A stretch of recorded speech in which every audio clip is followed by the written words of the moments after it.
కొందరు తమ వృత్తిని ప్రవృత్తిని మేళవించి రాణిస్తూ ఉంటారు. అందుకు కావాల్సింది అభిరుచి, నైపుణ్యం, ఆసక్తి. ఈ మూడు కలగలిపి ఉంటే ఎవరైనా ఎక్కడైనా ముందడుగు వేయడానికి తోడ్పడుతుంది. అలాంటి వారిలో డాక్టర్ శనగవరపు కృష్ణమూర్తి శాస్త్రి గారు ఒకరు. ఆయన ఆయుర్వేద డాక్టరే కాకుండా సాధకులు, బోధకులు, రచయిత కూడా. వృత్తిపరంగా సేవలను అందిస్తూనే ఎన్నో రచనలు కూడా చేశారు. ఈ ప్రత్యేకత ఏ కొద్ది మందిలోనో కనిపిస్తుంది. ఆయన హోమియోపతి కాలేజీల్లో అధ్యాపకుడిగాను, పాలనాధికారిగాను పనిచేసి విశేష అనుభవం గడించారు. వైద్యుడిగా ఆయనకు 54 ఏళ్ల సుదీర్ఘ అనుభవం ఉంది. 14 ఏళ్ల బోధనా అనుభవం కూడా ఉంది. కానీ మన డాక్టర్ గారు రచయితగా కూడా సుప్రసిద్ధులు. వైద్య శాస్త్రం మీద ఎన్నో పరిశోధన చేసి చాలా గ్రంథాలు రాశారు. కేవలం వైద్య రంగానికి సంబంధించిన పుస్తకాలే కాకుండా ఫిక్షన్ కూడా రాశారు. అలాగే కొన్ని ముఖ్యమైన పేపర్లో ఆర్టికల్స్ కూడా రాస్తున్నారు. ఇంతటి ప్రతిభావంతులైన డాక్టర్ కృష్ణమూర్తి శాస్త్రి గారి జీవితంపై అందిస్తున్న ఈ బయోపిక్ని వీక్షించండి.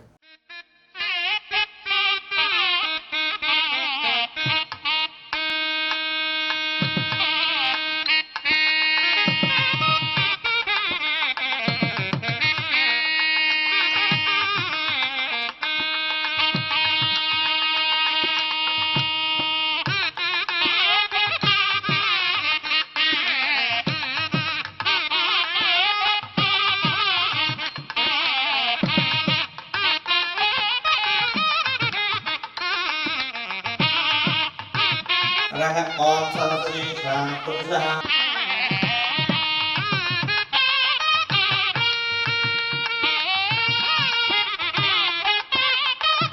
అయనాయ విద్యతే జాపితృతి గర్భే అజానభౌతాన్ జాయతే యో దేవేభ్యో ఆతపతే యో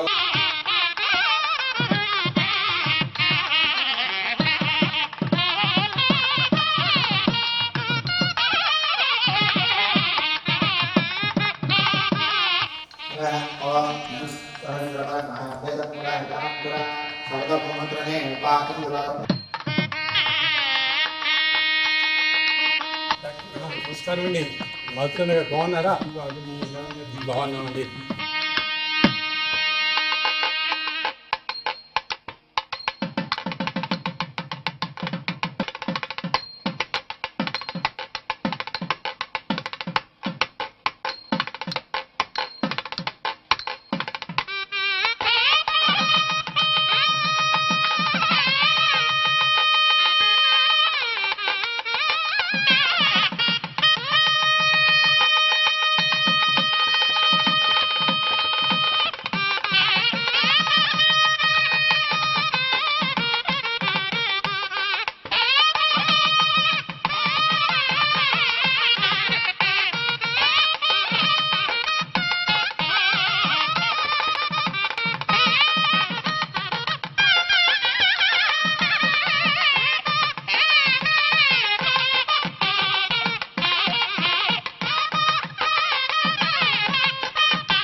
నమస్తే అండి. రండి రండి. నమస్తే అండి. రండి. చెప్పండి. కొంచెం ఇక్కడ పెయిన్ వస్తుంది. ఎప్పటి నుంచి? ఒక 4 రోజుల నుంచి. మనకి గ్యాస్ ఫామ్ ఏం తినట్లేదు. ఫుడ్ వల్ల ఏదో అర్థం కాదు.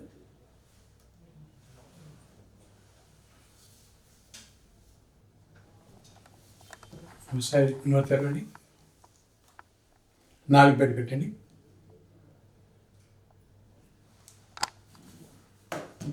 సుబ్రహ్మణ్యం గారు కదా మీ పేరు? సుబ్రహ్మణ్యం. వయసు ఎంత ఇప్పుడు? 61. మంది ఇస్తున్నానండి, మంది తీసుకుని మాట్లాడండి. ఓకే సార్, వస్తాను సార్.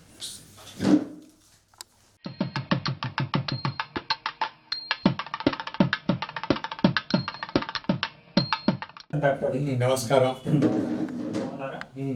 ఇది ఎలా ఉంది ఏంటి? బాగుంది డాక్టర్ గారు, మీరు ఇచ్చిన మెడిసిన్ వేసుకుంటున్నాను. ఆ. బాగానే ఉంది. డయాబెటీస్ HbA1c తగ్గింది. ఎంత ఉంది ఎక్స్పీరియన్స్ ఇప్పుడు? ఇప్పుడు 6.8 6.6 10.4 నుంచి 6 వచ్చింది. యా. డైరెక్ట్ కార్బోహైడ్రేట్స్ తీసుకోవట్లేదు డాక్టర్ గారు. అలాగే వాకింగ్ కూడా చేస్తున్నాను. వాటిని ఎన్సెప్ట్ చేస్తున్నారు? ఒక 10,000 స్టెప్స్, 5,000 స్టెప్స్ నుంచి 10,000 స్టెప్స్ వరకు వేస్తాను. బాగుంది. అట్లాగే చేస్తూ ఇచ్చిన మందే వాడుతూ ఉండాలి. డాక్టర్ గారు, చిన్న సలహా కావాలి. మనం ఈ డయాబెటీస్ వస్తే ఏమన్నా సన్నపడతామా డాక్టర్ గారు? డయాబెటీస్లో ఉండే లక్షణాలు 2 ఉన్నాయి. ఒకటి సన్నపడతారు, లేకపోతే లావెక్కుతారు. లావెక్కి ఒక స్టేజ్ ఉంటుంది. ఒక్కోసారి సన్నపడటం 2 డయాబెటిక్ లక్షణాలే. రెండిట్లో ఏదైనా సరే మనం చాలా కేర్ తీసుకోవాలి. ఓకే. అది అందుకని చెప్పేసి నువ్వు ఇంతకుముందు బాగా వీక్ అయినావు, అంటే కొద్దిగా సన్నపడ్డావు. సన్నపడ్డావు అంటే కొద్దిగా డైట్లో అవి ఒక రకంగా కార్బోహైడ్రేట్స్ లేకపోయినప్పుడు కూడా, అంటే షుగర్ కంటెంట్ లేకపోయినప్పుడు కూడా మిగతావి పర్టికులర్గా ఈ ఫుడ్లో ఎక్కువ ధాన్యాలు, చిరుధాన్యాలు ఉన్నాయి కదా, చిరుధాన్యాలు వాడచ్చు. చిరుధాన్యాలు వాడుతూ దాంతో రొట్టెలు చేసుకుంటూ రోజు 3-4 టైమ్స్ తినొచ్చు. తిన్నా కొద్దిగా తినండి. మొట్టమొదటి బ్రేక్ఫాస్ట్ ఇడ్లీలు దోశలు తినొద్దు. ఇడ్లీలు దోశలు పూర్తిగా బ్యాన్ చేసి, ఏంటంటే ఇడ్లీ తినచ్చు, కానీ అవి రాగి రొట్టెలు, రాగి దోశలు ఉన్నాయి కదా, రాగి పిండితో చేస్తారు. అవి కూడా బాగానే ఉంటాయి. అవి కూడా బాగా చేసుకొని తీసుకున్నట్లయితే అవి కూడా 3 ఇడ్లీలు, మళ్ళీ మధ్యాహ్నం కూడా ఇంకా ఇంత తినగలను అనుకున్నప్పుడు ఆపేసేయాలి. మళ్ళీ రాత్రి కూడా అంతే. చపాతీలు అంటారు, కానీ ఈ రోజుల్లో చపాతీలు అయినా సరే, తర్వాత ఈ రైస్ అయినా సరే, ఇవన్నీ ఒకే రకంగా ఉన్నాయన్నమాట. అందుకే మనం జాగ్రత్తగా మీ డైట్ ఫాలో అవుతూ ఉండు, అదే మెడిసిన్ తీసుకుంటూ ఉండాలి.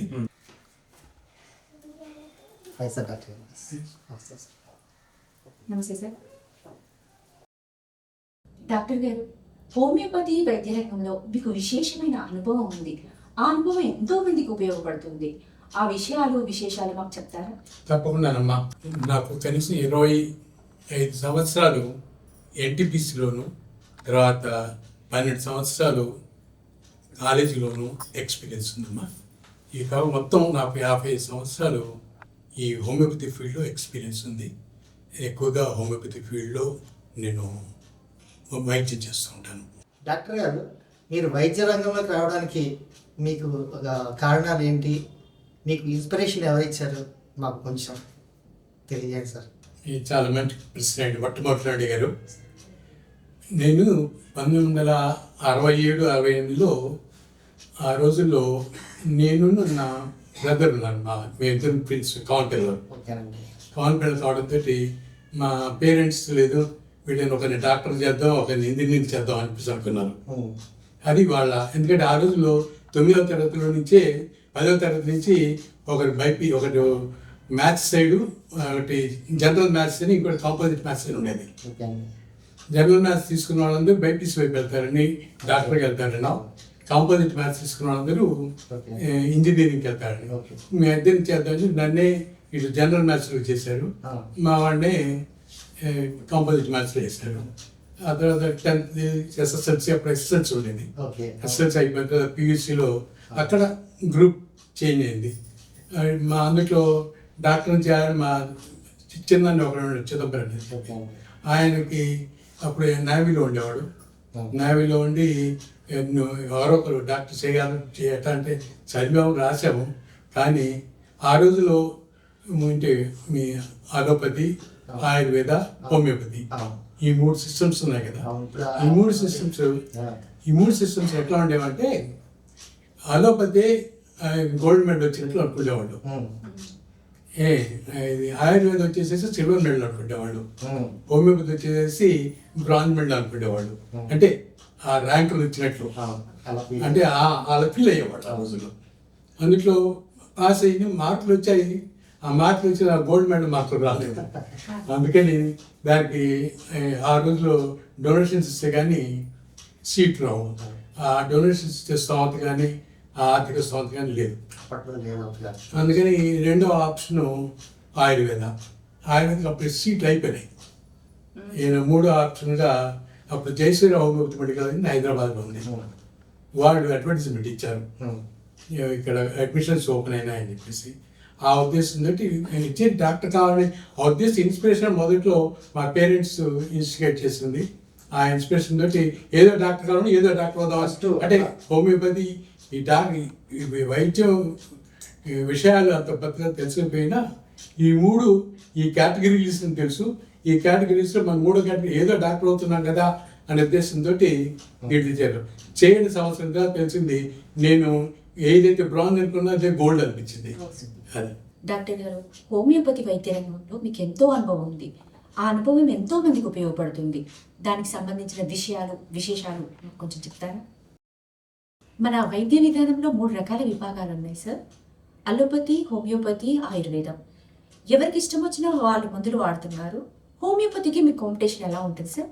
మీరు అన్నారు కదా, ఇప్పుడు అలోపతి, ఆయుర్వేద, హోమియోపతి అని. ఇప్పుడు ఎట్లా అనంటే ఆయుష్ అని చెప్పేసి అన్నారు దీన్ని. ఆయుష్ అంటే ఆయుర్వేద, యోగా, యునాని, సిద్ధ, హోమియోపతి ఇవన్నీ కలిపితే AYUSH ఆయుష్. వీటికి ఇన్ని ఉన్నాయన్నమాట. మామూలుగా అనుకోవడానికి ఈ 3 పద్ధతులు ఉన్నాయని అంటారు, కానీ ఓవరాల్గా ఇప్పుడు మన సిస్టమ్స్ ఎగ్జిస్టింగ్ ఏవైతున్నాయంటే ఒకటి BAMS అని, BYMS అని, BHMS అని, తర్వాత BNMS అని, అట్లా వేరువేరుగా ఉన్నాయి ఇట్లాంటి సిస్టమ్స్. ఇవన్నీ ఒకే రకంగా ఇప్పుడు ఇవన్నీ భారతీయ సిస్టమ్స్ కింద వస్తున్నాయి ఇప్పుడు. అంటే హోమియోపతి జర్మన్లో అయినప్పటికీ కూడా ఎక్కువగా మన ఇండియన్ ప్యాటర్నైజ్లోనే దీన్ని గడుపుతూ ఉంటారు. అది అలోపతి అనేది ఒక రకంగా ఫారిన్ నుంచి వచ్చినటువంటి విద్యగా మనం చూస్తూ ఉంటాం. ఈ కాంపిటీషన్ అంటే ఇప్పుడు కాంపిటీషన్ పెరుగుతుంది. అంటే ఇంతకుముందు అంటే ఏదో పాస్ అయిన వాళ్ళని తీసుకోవడం అట్లా ఉండేది. ఇప్పుడు ఎంసెట్ అని, నీట్ అని ఇవన్నీ కాంపిటేటివ్ ఎగ్జామినేషన్స్ ఇవి కూడా పెట్టారు. ఈ కాంపిటేటివ్ ఎగ్జామినేషన్లో కంపీట్ చేస్తే కానీ రాదనమాట. అందుట్లో ఇప్పుడు హోమియోపతి ఇట్టింటి అయ్యేవాళ్ళు ఒక 53% ఇప్పుడు కనిపిస్తారు చాలామంది. డాక్టర్లు టీచింగ్ రంగంలో ఉండడం చాలా అరుదుగా చూస్తూ ఉంటాం. మీరు టీచింగ్ సైడ్ కూడా వర్క్ చేశారు. మీకు వెళ్ళాలని ఎలా అనిపించింది? బోధన రంగం ఎలా ఉంది సార్? సార్, మరి ఈ మూడిట్లో మీకు నచ్చిన కేటగిరీ ఏది సార్? 3 మీరు అనే ఒకటి టీచింగ్ అని, ఒకటే అడ్మినిస్ట్రేషన్ అని, ఒకటే డాక్టర్గా అని. ఈ 3లో ఏది మంచిదే? ఏది మంచిది అని చెప్పడం అది ఇందా చెప్పాను కదా, ఒకటి గోల్డ్, ఒకటి సిల్వర్, ఒకటి ఒక రకంగా ఈ బ్రాంజ్ అనేది అడ్మినిస్ట్రేషన్, తర్వాత గోల్డ్ అనేది వైద్యం. అంటే వైద్యం నారాయణ హరి అంటే నారాయణతోటి సమానంగా చూసేది వైద్య వృత్తి. విద్య అనేది అది ఒక రకం సరస్వతీదేవి. అందుకని ఇవి రెండుకి మనం ప్రాముఖ్యత ఇస్తాము. 3ది అడ్మినిస్ట్రేషన్ అనేది రోజు ఎట్లా గడవాలి, మన జీవితం ఎట్లా గడవాలి అనేవి దీన్ని నేర్పడానికి మాత్రం ఇది ఉపయోగపడుతుంది. కాబట్టి నేను బ్రాంజ్ లెవెల్ మార్క్స్ వస్తాయి. హోమియోపతి రంగంలో మీరు మెంటర్గా భావించే వాళ్ళు ఎవరైనా ఉన్నారా? హోమియోపతి అంటే మనం పుట్టినప్పటి నుంచి ఎవరో ఒకరు మెంటర్గా ఉంటేనే కానీ మనం పైకి రాలేమమ్మా. మనం పైకి రావడానికి, అభివృద్ధి చెందటానికి, మనల్ని చైతన్యం చేయడానికి ఎవరో ఒకరు మనం ఇన్స్టిగేట్ చేస్తుండాలి. మొట్టమొదటి మెంటర్ మదర్, అమ్మ మనల్ని మోల్డ్ చేయటం అనమాట. మెంటర్ అంటే మనల్ని మోల్డ్ చేసేవాళ్ళు అని. మనల్ని ఏ విధంగా మోల్డ్ చేస్తూ వస్తారు? మనల్ని మొట్టమొదటిగా వాళ్ళు దేశాన్ని మోల్డ్ చేశారు కదా. వాళ్ళు నన్ను వైద్య రంగంలో వెళ్ళాలనుకున్నారు. వాళ్ళు ఎలాగో వైద్య రంగంలో వేసి నన్ను ఆ విధంగా తీర్చిదిద్దారు. మెంటర్ అంటే తీర్చిదిద్దటం అనమాట. వీడు డాక్టర్గా వెళ్ళాలి అని ఇట్లా తీర్చిదిద్దాలి అని ఒక మోటివేషన్ అనమాట. ఆ మోటివేషన్ తోటి వాళ్ళు తీసుకొని వచ్చాను. ఆ తర్వాత నేను హోమియోపతిలో చేరిన తర్వాత నాకు మెంటార్గా మొట్టమొదటి నా క్లాస్మేట్ ఒకరు ఉన్నాడు, డాక్టర్ బిడి పటేల్ అని, భగవాన్ పటేల్ అని. అంటే అసచ్ అతని నేటివ్ హైదరాబాద్, నేను హైదరాబాద్ నుండి ఇద్దరికి ఒకే చోట సీట్ వచ్చింది కాబట్టి ఇద్దరు ఉన్నాము. అతనికి ఆల్మోస్ట్ 14 లాంగ్వేజ్ వచ్చు. ఆ తర్వాత he was very affectionate. Almost మేమిద్దరు చాలా క్లోజ్గా ఉండేవాళ్ళవి. ఆయన అంటే లాంగ్వేజ్ ఇక్కడ నేను లాంగ్వేజ్ ఇక్కడ నాకు ఈ ఉర్దూ వచ్చేది కాదు కదా. అప్పుడు ఉర్దూ హిందీ రెండూ ప్రాబ్లం అయ్యేది ఇక్కడికి వచ్చినప్పుడు. అవి వాటిన్నిటిని కూడా మెల్లమెల్లగా ఆయన సాన్నిధ్యంతో కొద్దిగా నేర్చుకోవడం అయింది. ఇది మేము పాస్ అయిన తర్వాత కూడా ఆయన చండీగఢ్ వెళ్ళేసి నన్ను ఆయన పిలుచుకున్నాడు వెంటనే. ఇక్కడికి కాలేజ్ ఇద్దరం కలిసి చేద్దాము, ఇద్దరం కలిసి ఉందాం అని చెప్పేసి పిలవటం అయిందనమాట. ఆ విధంగా అక్కడ మెడికల్ కాలేజ్కి ఎంటర్ అయిందనమాట. అట్లా ఫస్ట్ మెంటర్గా ఇక్కడ. తర్వాత మాకు కాలేజీలో మాకు బాగా పాఠాలు చెప్పాను డాక్టర్ కేజీకే శాస్త్రి గారు ఉన్నారు. డాక్టర్ గొరుగుంటి గోపాలకృష్ణ శాస్త్రి గారిని, ఆయన మా గురువు గారు ప్రొఫెసర్. ఆయన మెడిసిన్ గురించి చెప్పారు. ఆయన ప్రైస్ ఇంత మెడికల్ బుక్స్ని మొత్తం ఏమిటో చెప్పారు అనమాట. చాలా నీట్గా ఎట్లా ఎగ్జామినేషన్ చేయాలి, ఎట్లా చేయాలి, ఏ విధంగా మన పేషెంట్ తోటి ఉండాలి, మన యాటిట్యూడ్ టువర్డ్స్ పేషెంట్ ఎట్లా ఉండాలి, యాటిట్యూడ్ ఎట్లా మనము ఎంత మంచి బిహేవియర్ ఉండాలి పేషెంట్ తోటి, ఆ విషయాలన్నీ బాగా చెప్పిన అతను డాక్టర్ కేజీకే శాస్త్రి అని ఆయన బాగా చెప్పారు. తర్వాత మాకు చెప్పే ప్రొఫెసర్ కూడా మంచి మంచి ప్రొఫెసర్ వచ్చాను. వాళ్ళ వల్ల కొద్దిగా మోటివేట్ అయినాము. దాంట్లో చండీగఢ్ వెళ్ళిన తర్వాత అక్కడ టీచింగ్ లైన్లో కొద్దిగా బాగా రావడానికి మళ్ళీ doctor PD Patel, doctor Castro అని ఒక ఆయన ఉన్నారు అక్కడ లోకల్గా, వాళ్ళు మోటివేట్ చేశారు. ఈ విధంగా ఒక తర్వాత ఒకరు మనల్ని జీవితంలో మనని అభివృద్ధి కాంక్షించే వాళ్ళు ఎవరైతే ఉన్నారు వాళ్ళ యొక్క దీవెన వల్ల మనం పైకి వస్తుంది, వాళ్ళకి బాగుంటాం అన్నమాట. ఈ విధంగా మెంటార్ కన్నా కూడా మెంటార్స్ ఉన్నారని చెప్పేసి. అవును, మెంటార్స్ ఉన్నారు, కానీ ఫస్ట్ మెంటార్ మాత్రం మదర్కి ప్రిఫరెన్స్ ఇస్తారు.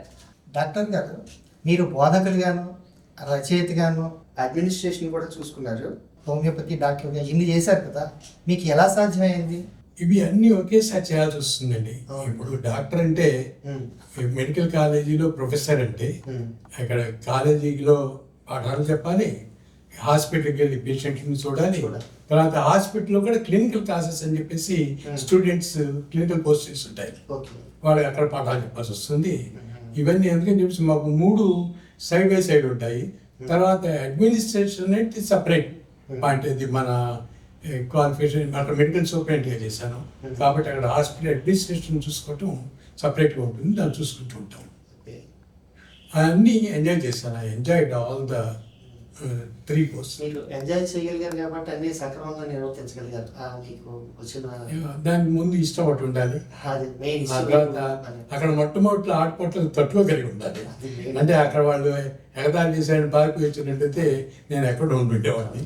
ఆ విధంగా దాన్ని ఎట్లా అధిగమించాలి నేను చెప్పేది ఏంటంటే, ఎవరైనా కొత్తగా చేరే వాళ్ళకి, కొత్తగా ఉండే వాళ్ళకి మొట్టమొదటి అది కష్టం అనిపించవచ్చు. అంటే మొట్టమొదటి అత్తగారింటికి కోడలు వచ్చిందంటే మొదటి భయంగా ఉండి వాళ్ళు ఏదో అన్నారని చెప్పేసి భయపడి పారిపోయి వస్తే అత్తగారింటి ఇల్లు అనుకోలే. దాన్ని ఆ కొద్ది రోజులు ఓపిక పట్టి దాన్ని శాంతి వహించి ఒక రకంగా దాంట్లో ఎట్లా అడ్జస్ట్ కావాలి అని చెప్పి చూసుకుంటూ వెళ్ళేట్లయితే వాళ్ళలో ఒక రకమైన ఫ్యామిలీ అట్మాస్ఫియర్ వస్తుంది. అంటే అది అడ్జస్ట్ కావడం కొన్నాళ్ళు అయితే ఏం మా కోడలు ఇంత ఏం చేయట్లేదు సార్, బాగుంది అని అత్తకి కోడలు అనిపిస్తుంది, కోడలు అత్త అట్లా అన్నప్పుడు రిలేషన్స్ బాగుంటాయి. అలాగే రిలేషన్స్ బిల్డప్ చేసుకోవడానికి these are the techniques we have to adapt. ప్రస్తుత పరిస్థితుల్లో హోమియో వైద్య రంగం ఎలా ఉంది సార్? హోమియో విద్యానికి బాగా ఆదరణ ఉందండి. ఇప్పుడు చాలామంది హోమియోపతి వైపు టిల్ట్ అవుతున్నారు. ఇప్పుడు నేను కూడా ఎవరైనా పిల్లలు ఎంసెట్ తీసుకొని దేంట్లో వెళ్ళాలి, లేకపోతే నీటిలోకి వెళ్ళి హోమియోపతికి వెళ్ళాలా, అలోపతికి వెళ్ళాలంటే నేను హోమియోపతి సజెస్ట్ చేస్తాను. అంటే దానికి కారణం ఏంటంటే హోమియోపతి ఒకసారి నాకంటే వాళ్ళకున్న సబ్జెక్టులన్నీ హోమియోపతిలో చెప్తారు, అపార్ట్ ఫ్రమ్ సమ్ ఫార్మకాలజీ. అదే అలోపతికి ఎట్లయితే హోమియోపతి ఫిలాసఫీ ఒకటి ఉంది, ఆర్గాన్ ఉంది, మెటీరియల్ మెడికల్ ఉంది. ఇవి చదవాలంటే అవి బాగా టైం తీసుకుంటాయి, ఇవి అర్థం చేసుకోవడం కష్టం అవుతుంది.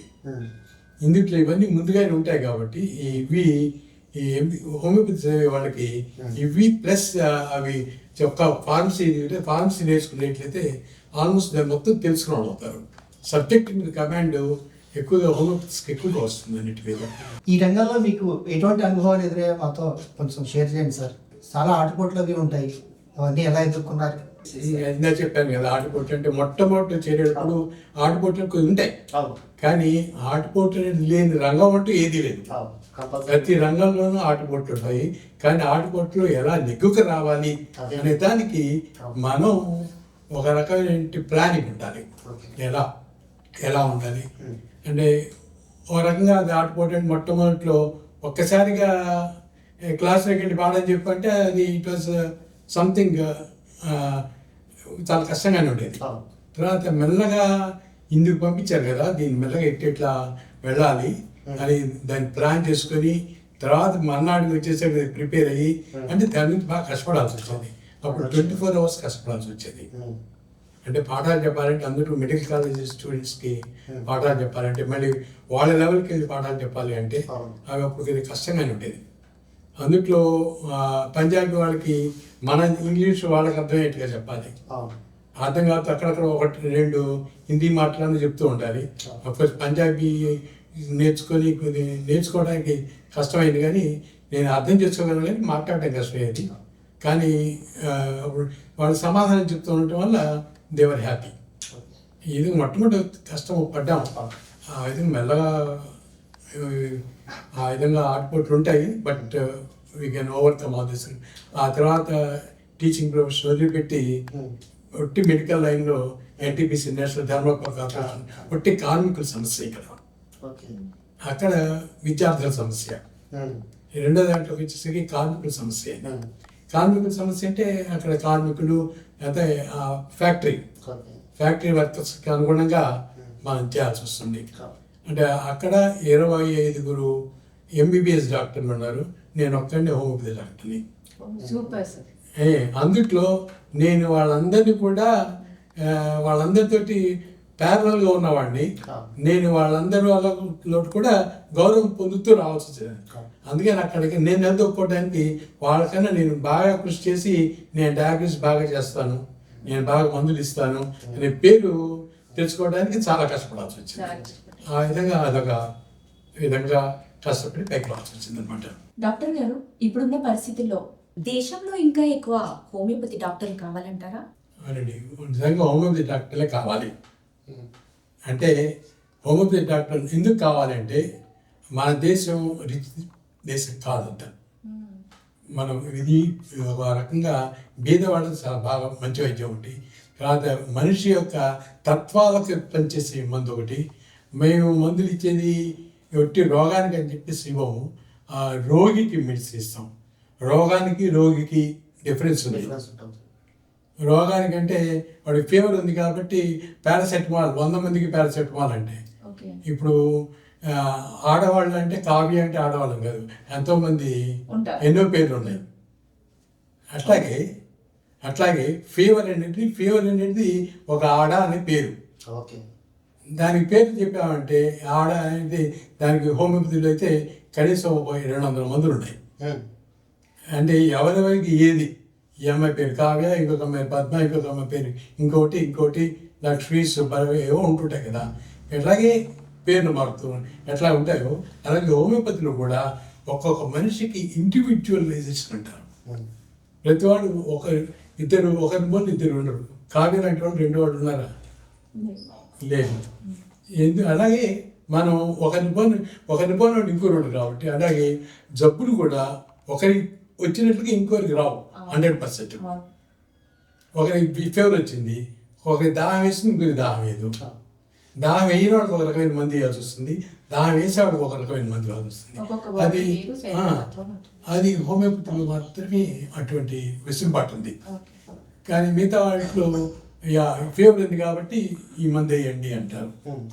అట్లాంటి దాన్ని ఈ హోమియోపతి ఇంత విపులంగా వెళ్తుంది కాబట్టి మీరు కేసు తీసుకునేప్పుడు కూడా చాలా సీరియస్గా మొత్తం కాన్స్టిట్యూషన్ తీసుకొని ఇవ్వాల్సి వస్తుంది అనమాట. అప్పుడు కంప్లీట్ రూట్ తోటి డిసీజెస్ పోతాయి అని అంటారు. డాక్టర్ గారు, మీరు ఎక్కడెక్కడ సేవ చేశారు, ఎక్కడెక్కడ వర్క్ చేశారు కాస్త మాకు తెలియజేయండి సార్. నేను మొట్టమొదటి హోమియోపతి పాస్ అయింది. హోమియోపతి ఇక్కడ జనసేన హోమియోపతి మెడికల్ కాలేజ్లో పాస్ అయినాను. పాస్ కాగానే ఇక్కడి నుంచి ఒంగోలు జిల్లాలో ఒంగోలులో doctor BV Narayana nursing home అని ఒకటి ఉంది. అక్కడ 6 months చేశాను. ఆయన దగ్గర అసిస్టెంట్గా చేశాను. ఆ తర్వాత చండీగఢ్ హోమియోపతి మెడికల్ కాలేజ్లో మా స్నేహితుడు డాక్టర్ పటేల్ అని చెప్పేసి అక్కడ లెక్చరర్గా చేస్తూ నన్ను కూడా రమ్మని చెప్పేసి పిలవటం అయింది. నేను అక్కడికి వెళ్ళగానే నేను అక్కడ మేము ఇద్దరు కలిసి 11 ఏళ్ళు జాబ్ చేసాం.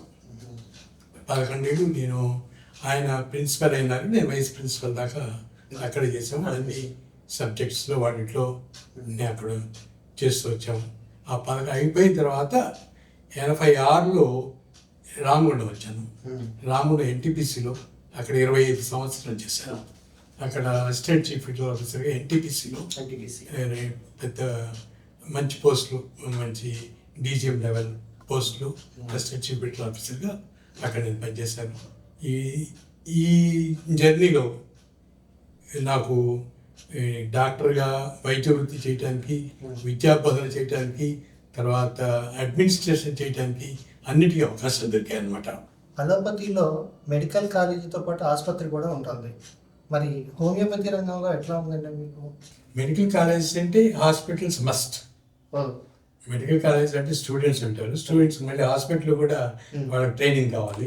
హాస్పిటల్ రెండు అటాచ్డ్ ఉంటాయి. ఇప్పుడు ప్రతి మెడికల్ కాలేజీకి ఆయుర్వేదమైన, హోమియోపతి అయినా, న్యాచురోపతి అయినా అటాచ్డ్ లేకపోతే అది రికగ్నిషన్ లేదు. అటువంటి మెడికల్ కోర్సెస్ ఇప్పుడు లేవు. హోమియోపతిలో మదర్ టీచర్ అనే మాట వినిపిస్తూ ఉంటుంది. అంటే ఏంటి సార్? ప్రతి మందుకి మూల పదార్థం ఒకటి ఉంటుంది, దాని బేస్ కాంపోనెంట్.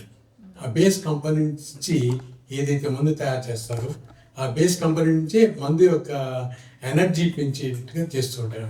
అది ఎనర్జీ పెంచేటప్పుడు అవి స్టోర్ చేసి ప్రిజర్వ్ చేయడానికి వీలయ్యేట్టుగా తయారు చేసి ఏదైతే ఉంటుందో దాన్ని మదర్ చేస్తూ ఉంటారు. మిగతా వైద్య విధానాలలో కాకుండా హోమియోపతిలో మన ఫ్యామిలీ హిస్టరీ గురించి అడుగుతారు. అది ఎందుకండి? అదే ఇప్పుడు చెప్పాను కదా, ప్రతి పేషెంట్ ఒక పేషెంట్కి ఇంకో పేషెంట్కి డిఫరెన్స్ ఉంటుంది. మేము ప్రతి పేషెంట్కి డిఫరెన్స్ చూసి మెడిసిన్ ఇస్తాం. అందుకని ఒక ఈ జ్వరం అన్ని జ్వరాలు ఒకటే మందు కాదు. వాడు పారాసెటమాల్ ఒకటే మందు చాలా మందికి జ్వరానికి ఇస్తారు. మాది అట్లా కాదు, ఒకరికి ఒక మందు ఉంటుంది, ఒకరికి ఇంకొక మందు ఉంటుంది. వాళ్ళ లక్షణాలను బట్టి, తత్వాన్ని బట్టి మా మందులు ఉంటాయి అన్నమాట. హోమియో మెడిసిన్ ప్రచారానికి మీరు ఏ విధంగా ప్రయత్నిస్తున్నారు? ప్రచారాలు ఏమైనా చేస్తున్నారా? చేస్తే ఎలా చేస్తున్నారు? నేను హోమియోపతి ప్రచారం చేయడానికి ఎందుకంటే ముఖ్యంగా కొత్తగా స్టూడెంట్స్ ఎవరంటే వాళ్ళని ప్రొవోకేట్ చేయటం, వాళ్ళని ప్రొవోకేట్ చేయటం అంటే వరంగా వాళ్ళు దీని మీద ఆసక్తి కలిగి చేయటం, ఇదంటే చెప్పడం. తర్వాత ఈ హోమియోపతి వైద్య విధానంలో ఉన్నటువంటి గొప్పతనాన్ని చెప్పటము, అదే దూరదర్శన్ కార్యక్రమాలు కొన్ని ఇవ్వటము, తర్వాత కొన్ని మీడియా సంస్థల్లో హోమియోపతి గురించి చెప్పటము, అలాగే కొన్ని పత్రికల్లో నా వ్యాసాలు కూడా దాని మీద ఉంటాయి. పర్టికులర్గా చైతన్య స్రవంతి అనే ఒక పుస్తకం ఉంది.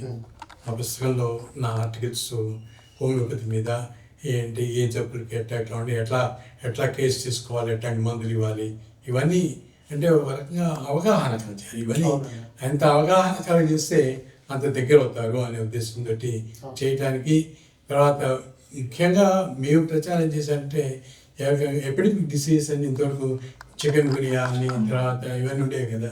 అప్పుడు హోమియోపతి మందు చాలా బాగా పాపులర్ అయ్యింది. మేము ప్రతి ఊళ్ళకి వేల మందికి ఫ్రీగా మందులు ఇచ్చాం. అది మేము అక్కడ రామగుండంలో ఉన్నప్పటికి కూడా అప్పుడు బ్రెయిన్ ఫీవర్ అని చిన్నప్పుడు ఉండేది 80s 90sలో. ఆ బ్రెయిన్ ఫీవర్ అప్పుడు కూడా మేము వేలకు వేల మందులు ఇచ్చాం, ఫ్రీగా మేము సర్వీస్ చేసేవాళ్ళం అనమాట. ఇదే సర్వీస్ ఎవరైనా అవేర్నెస్. అక్కడ హోమియోపతి అంటే ఒకప్పుడు అంత తెలిసేది కాదు. ఇప్పుడు చాలా మందికి హోమియోపతి అంటే ఏమిటి, ఒకప్పుడు హోమియోపతి ఉమాపతి అనో స్వీట్ కిల్స్ అనో ఏదో అంటూ ఉండేవాడు. కానీ ఇప్పుడు ఆ ఇది పోయింది. వాళ్ళు బాగా చదువుకున్నారు, వాళ్ళ దగ్గరికి వెళ్ళాలి, నేర్చుకోవాలి అని పెద్ద వాళ్ళు మా దగ్గరికి వస్తారు. మా దగ్గరికి నేను మా డాక్టర్డే చాలామంది నా దగ్గరికి ఈ సలహాలకు వచ్చేవాడు, ఎంబీబీఎస్ ఎంబీడీ స్పెషలిస్టులు కూడా. అంటే అది హోమియోపతిలో నుండి గొప్పతనం అనమాట. సార్ ఇప్పుడు మీరు చెప్పారు కదా చైతన్య స్రవంతి అనేసి, ఆ బుక్ లో మీరేం చేస్తారు సార్? మీ పాత్ర ఏంటి అది? దాంట్లో హోమియో హోమ్ అని చెప్పేసి ఒకటి ఉండేది హెడ్లైన్ తోటి. ఆ హెడ్లైన్ తోటి నా ఆర్టికల్స్ వస్తుండేది. అదే అక్కడ హోమియో టుడే అని చెప్పేసి ఒకటి పాపులర్ ఉండేది, దాంట్లో కూడా నా ఆర్టికల్స్ వస్తుండేవి. అంటే ఈ మధ్య కొద్దిగా తగ్గాయి, కానీ ఒక సంవత్సరం క్రితం నా ఆర్టికల్స్ అన్నిట్లు వివరించవచ్చు. మీకు ఎన్ని లాంగ్వేజెస్ వస్తాయి సార్? నాకు ఇంగ్లీషు, హిందీ, తెలుగు, పంజాబీ నేను అర్థం చేసుకుని బాగా సమాధానం చెప్పగలను, కానీ దాన్ని వాళ్ళ యాక్సెంట్లో చెప్పలేకపోతాను. పంజాబీ ఆల్సో? పంజాబీ ఆల్సో. మీరు డాక్టర్గానే కాకుండా చాలా రచనలు చేశారు. ఆ రచనలు కూడా మాకు ఒకసారి తెలియజేయండి సార్. చాలా రచనలు ఉన్నాయండి, అవన్నీ కావాలంటే కంప్యూటర్లో చూడాలి. కంప్యూటర్లో కంప్యూటర్లో ఉన్నాయి, అవి అనేక రకాలుగా ఉన్నాయి. ఆల్టర్నేటివ్ సిస్టమ్ ఆఫ్ మెడిసిన్ అనే దానికి ఇవన్నీ మేము నేషనల్ సెమినార్స్లో, తర్వాత హోమియోపతిక్ సెమినార్స్లో, వీటన్నిటిలో మేము చెప్తూ ఉంటామండి. ఇది ఒకటి. అలాగే దూరదర్శన్ ఆరోగ్య కార్యక్రమాల్లో వీటన్నిటిలో అప్పుడు నన్ను పిలిచేవాడు. మీరు ఎంతో అధ్యయనం చేసి పుస్తకాలు రాశారు. బేసిక్స్ నుంచి అందించాలనుకున్నారు. బేసిక్స్ దగ్గర నుంచి అందరికీ అందించాలన్న తపన మీలో కనిపించింది. ఈ అభిలాష చాలా కొందరికే ఉంటుంది. ఎందుకంటే మనల్ని ఉన్నది దాచుకోవద్దు అనేది ఒక ఇదనమాట. అంటే మన ఉన్నటువంటి ఏ నాలెడ్జ్ అయినా సరే, మనకు మంచి నాలెడ్జ్ ఉండేది అది నలుగురికి పంచాలి. అవి పంచే దాంట్లోనే వాళ్ళకైన ఆనందం ఉంటుంది. నేను కూడా ఏదో చిన్న విషయం తెలిసిన మా వాళ్ళతో ఇమీడియట్గా ఎవరున్నట్లయితే, ఇప్పుడు మా ఫ్రెండ్స్ తోటి కానీ, మా రిలేటివ్స్ తోటి కానీ వాళ్ళకి పంచుకోవటం కానీ, లేకపోతే ఈ పుస్తకాల ద్వారా కానీ, లేకపోతే ఏమైనా వ్యాసాల ద్వారా కానీ, ఏమైనా పద్యాల ద్వారా కానీ, అని అదే కొద్దిగా ఒక కొత్తదనం నాకు అనిపిస్తేనే, మామూలుగా ఉన్నైతే కాదు, నేను అందరికన్నా కొద్దిగా విభిన్నమైనదిగా, కొద్ది కొత్తదనంగా, నూతనంగా దీన్ని ఎస్టాబ్లిష్ చేయాలి అనుకున్న విషయాన్ని తప్పకుండా నేను పైకి చెప్పాలని, ఇంకో రకంగా దాన్ని పబ్లిష్ చేయాలని చెప్పి చూస్తుంటాను. అంతకు తప్పితే ఇంకేం లేదు. వైద్య శాస్త్రంలో శాస్త్రీయ ఆలోచన అనేది ఉండాలంటారా డాక్టర్ గారు? సామాన్యులకు సింపుల్గా చెప్తే అర్థమైపోతుంది, అంటే చిన్న చిన్న చిట్కాలు లాంటివి చెప్తే తొందరగా అర్థమవుతుంది. శాస్త్రీయం అంటే సైంటిఫిక్ అని. ఇప్పుడు సైన్స్ అనేది సైంటిఫిక్ అనేది లేకపోతే దానికి ఎగ్జిస్టెన్స్ లేదు. అందుకని హోమియోపతి కూడా సైన్స్ అని చెప్పేసి, అందుకని నేను కూడా చికిత్సానాం నా యాంబ్లం చూసేట్లయితే మీకు అదే కనిపిస్తుంది. సారూప్య చికిత్స అనేది శాస్త్రీయం అని చెప్పేసి అంటాం.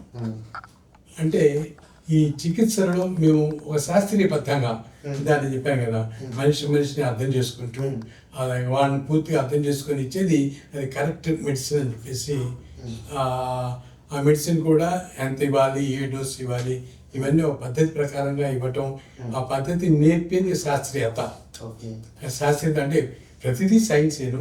కొన్ని సైన్స్కి ప్రతి సైన్స్ వేరే కొద్ది మాడిఫై అవుతూ ఉంటుంది ప్రతిసారి.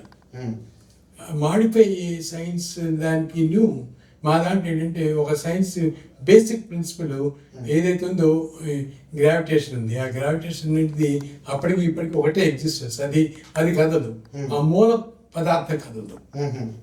మిగతా వాటికి ప్రిన్సిపల్స్ అక్కడక్కడ తొలుతుంటాయి.